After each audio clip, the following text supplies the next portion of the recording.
That was a key victory for Aaron Rodgers and the Pittsburgh Steelers in Dublin as they win versus the Vikings 24-21, albeit a late comeback by the Vikings, but the Pittsburgh Steelers did enough to stage off in the end.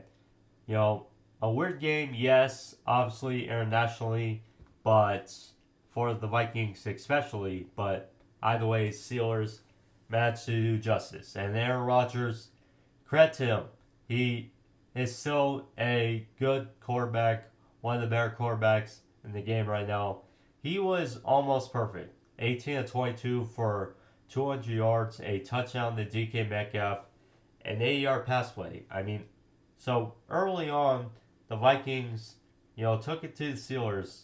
They had an 11-play drive, which ultimately escalated into a field goal, but two straight touchdown drives by the Steelers stage off that momentum as it was 14-3, and then the Vikings hit a big pass play in the second quarter, but the turf monster got Justin Jefferson, and arguably he would have scored if he still had his feet, but either way, it was an hell of an effort, and we saw that on not just one pass play, but two.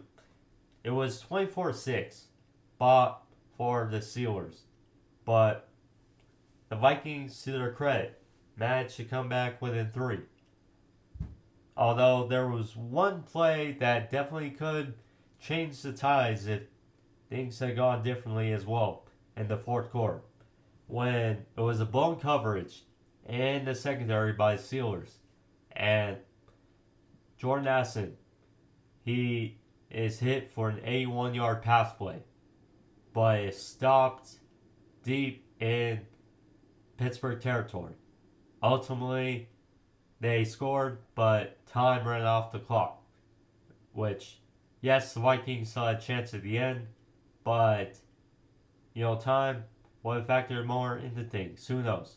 But still, for Aaron Rodgers and the Steelers, especially that defense. 6 sacks on Carson Wentz, 10 tackles for loss. Ben Wilson had 13 tackles. Patrick Queen had 11. TJ Watt had a sack and a tackle for loss. Carson Wentz finished 30 of 46 for 350, 2 touchdowns and 2 picks.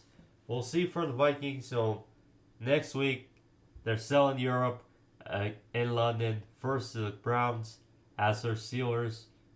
Now 31, especially after the Ravens lose to the Chiefs. 2-game lead.